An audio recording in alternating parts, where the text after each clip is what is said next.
The man's name was Eli. He wasn't planning to fish. He just picked a scrap piece off the burn pile, slipped his pocket knife out of his pocket, and walked down toward the creek behind the property. 2 minutes of cutting, something roughly shaped like a minnow, a hook threaded through. He dropped it off the bank. 3 casts, a boss hit. That piece of wood cost him nothing. Bass Pro sells the same idea in a plastic case with a painted finish and a manufacturer's stamp for $20. And here is the question that should bother you. If a scrap of cedar and a single hook catches bass, why does no one carve these anymore? Stay with me, because the answer is not what you think. What Eli dropped into that creek wasn't random. The cedar shape, uneven, a little rough on the sides, trailing water in small asymmetrical ripples, was doing something very specific beneath the surface. Wood floats, but not the way plastic does. Cedar has buoyancy built into its grain structure, and when it's pulled through water on a line, it doesn't track straight and smooth. It wanders, it wobbles. The imperfect carved surface catches the current differently on each side, creating a slight sideways roll that changes direction without warning. And that right there is the whole secret. Bass don't hunt by sight alone. They have a lateral line, a row of sensory cells running down both sides of the body that detect changes in water pressure. A wounded bait fish creates an irregular pressure signature. It doesn't move cleanly. It stutters, rolls, changes direction at random. The bass isn't only chasing what it can see, it's chasing what feels wrong. A rough carved piece of cedar moving through current with no symmetry to it feels exactly wrong. It doesn't have to look right. It has to feel right to the fish, which means it has to feel broken. Bill Lowen is one of the best bass tournament fishermen in the country. Elite Series professional. He has access to every lure ever manufactured. And in a piece from Outdoor Life, he talked about the stash of hand-carved balsa crankbaits he keeps in his garage, hundreds of them, collected over years. He said he'd go swimming in a tournament lake to retrieve a snagged one. Not the rods, not the electronics, the carved wood. When you hear that from a man whose livelihood depends on catching bass against the best anglers in America, you stop and ask why, and then you start pulling on the thread. This is where it gets older than you think. The hand-carved wooden fishing lure is not a folk art oddity. It is not a quirky regional tradition or a hobbyist weekend project. It is the original American fishing lure.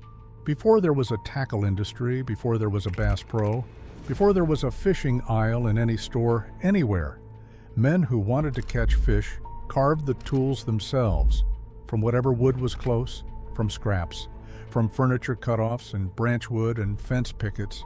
They carved and they fished and they caught. In 1897, a man named James Hedden was sitting on a dock in Dowagiac, Michigan, killing time, whittling as the story goes, and he carved a small wooden frog from a piece of scrap. He threw it in, more out of boredom than intention. A bass struck it. He went home and spent the next decade building what would become the Hedden Lure Company, one of the first commercial fishing tackle businesses in America. He didn't invent the idea of carving wood to catch fish. That idea was already everywhere. He just industrialized it. The knowledge itself had been living in workshops and farmyards and back porches across rural America for longer than anyone had thought to write down. By the early 1900s, hand-carved wooden plug lures were the standard. Not exotic, not specialty, just what you used. In farm communities, in Amish settlements across Ohio and Indiana and Pennsylvania, in Appalachian townships and Midwestern river towns, ordinary working men carved their own lures. Some painted them, most didn't bother. The fish didn't care. There are folk art collections today, documented and cataloged, full of hand-carved wooden lures from this era. They come in wildly different shapes, painted in house colors, some with nails for hooks, some trailing leather or twine. No two are alike. All of them caught fish. This was not a specialty skill. This was kitchen table knowledge. You had wood, You had a knife. You had a hook. You fished. The Amish communities held on to this not because they were trying to preserve something. They held on to it because they never stopped doing it. Their workshops were always full of cedar and white pine and walnut offcuts. Their pocket knives were always on them, and a base didn't care which county the lure came from. That changed in the 1960s, and this is where the story turns. Injection molded plastic arrived in the sporting goods industry with the same force it hit everything else. Suddenly, you could manufacture millions of identical lures for fractions of a cent apiece.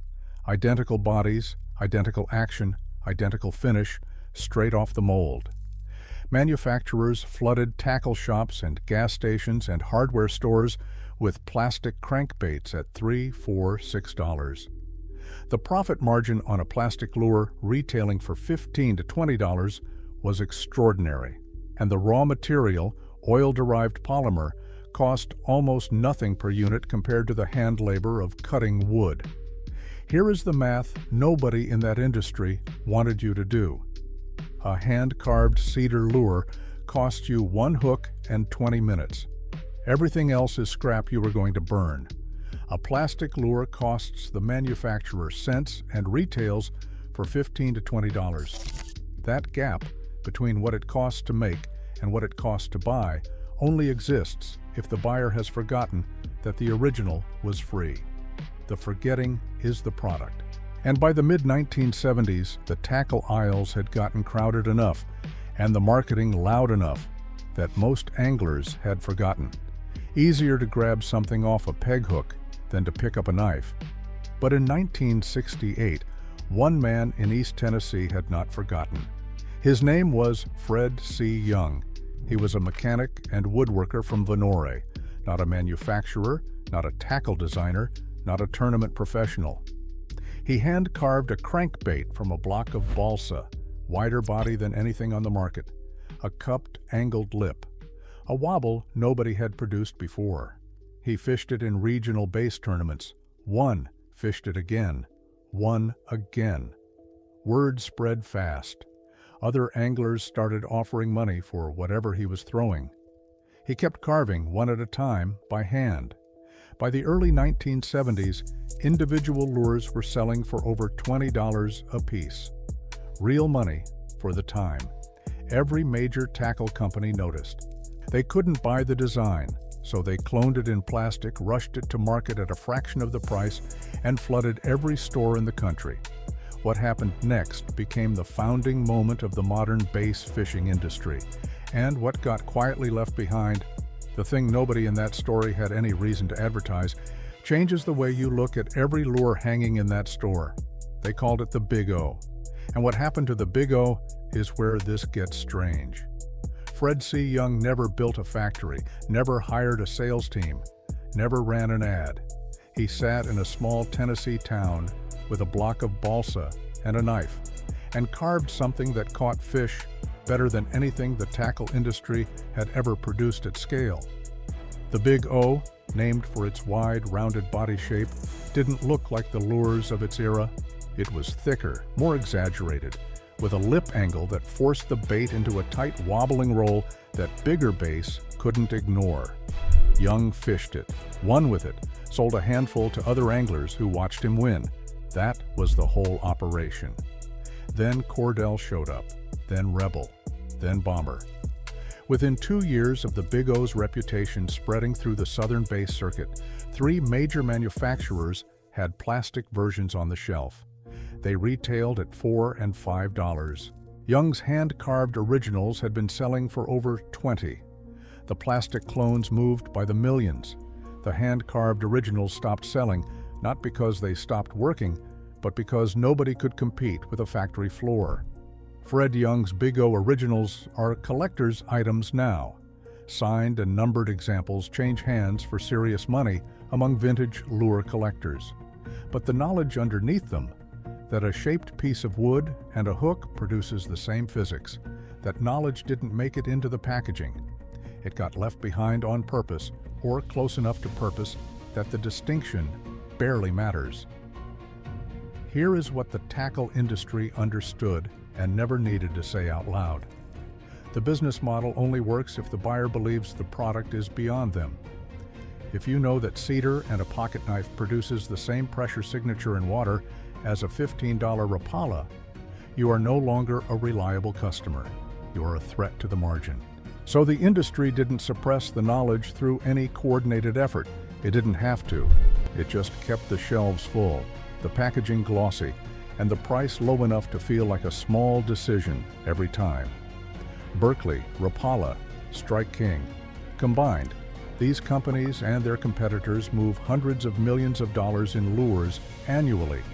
That market exists because somewhere in the last 60 years, an entire generation of anglers stopped picking up their pocket knives and started reaching for a peg hook instead. The Amish didn't make that trade, not out of stubbornness, not out of ideology, simply because the convenience economy never fully arrived in their workshops. The offcuts were still on the floor, the knives were still sharp, the creek was still behind the property. They didn't preserve the knowledge intentionally. They just never had a reason to forget it. That distinction matters more than it sounds.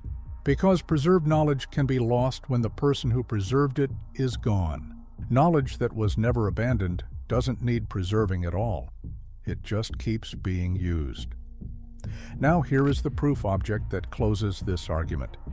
And stay with me here because this one goes back further than you expect. In 1853, not the 1960s, not the 1890s, 1853, a man named Riley Haskell filed a patent for a hand-carved metal fishing lure in Painesville, Ohio, the Haskell minnow. It was carved to mimic the shape and movement of a small fish, with articulated segments and a weighted body that created a swimming action when pulled through water. The concept was not new even then. Fishermen had been carving lures from wood and bone for as long as there was fresh water and a reason to stand next to it. But the Haskell minnow is the oldest documented commercial fishing lure in American history. The oldest one known to still exist, sold at auction in 2003 for $101,000. $101,000 for a hand-carved fishing lure. The same concept, a shaped object, a hook, water, that Eli built from a burn pile scrap in Holmes County for nothing. The auction price isn't the point. The age is the point. This knowledge is 170 years old in documented form and almost certainly older in practice. It predates the tackle industry by decades. It predates injection molded plastic by a century. It predates the gas station peg hook by longer than most tackle companies have existed. What Bass Pro is selling you is a mass-produced approximation of something that was ordinary, practical, and free for most of human fishing history. The approximation is fine, but it is an approximation, and the original is still available in every wood shop, every scrap pile, every burn pile behind every property where someone still works with their hands. Bill Lowen's tournament boat was broken into at Pickwick Lake. The thieves went through it methodically. They left the rods. They left the depth finders and the trolling motor and the tackle boxes full of store-bought plastic. What they took were the hand-carved balsa crankbaits, hundreds of dollars worth of manufactured gear, untouched. The carved wood, gone. Because among the people who understand what those lures actually do in the water, they are not replaceable. You cannot go back to the store for another one. You carve another one, or you know someone who will. That's the entire supply chain. And it has been the entire supply chain since 1853 and before. The wobble is not something you can fully engineer in a mold. The weight distribution of a hand-carved balsa blank varies by millimeter, depending on the grain of the wood and the angle of each cut. No two are identical. And that variation, that randomness, is exactly what makes a large, cautious base commit to the strike instead of turning away. Tournament fishermen know this. They just don't say it in a way that helps a manufacturer sell you a replacement. So back to Eli, back to the creek behind the property, the burn pile, the pocket knife, the 2 minutes of cutting. He caught a bass before sundown. He walked back to the barn, dropped the hook in his coat pocket, and left the rest of the lure on the bank because the cedar would rot back into the ground and he could always make another one from the same pile. There was no cost, no transaction, no product. Just the oldest available knowledge in American angling. Still functional, still free, still sitting in every workshop where someone has a scrap of wood and a reason to use it. Cedar and white pine are available at any lumber yard. Scrap pieces cost nothing, if you ask. A hook from a bulk pack runs under $1. The shape doesn't have to be perfect. The imperfection is the mechanism. You can paint it or leave it bare. Natural wood grain reads as food in murky water, where most bass live most of the time. This is not a project. This is 20 minutes, one knife, one hook, and water. What Bass Pro charges $20 for is not the lure. It is the cost of you not knowing that the lure was free. Every plastic crankbait on that shelf is a transaction built on the gap between what anglers once knew and what the convenience economy slowly, quietly replaced. The kind of person who carves their own lure closes that gap, not because they're against buying things, because they understand what they're actually buying when they do. If you have ever caught a fish on something you made yourself, anything, a bent nail, a carved stick, a piece of foil on a hook, drop it in the comments, because that instinct is older than any company that's tried to sell you out of it.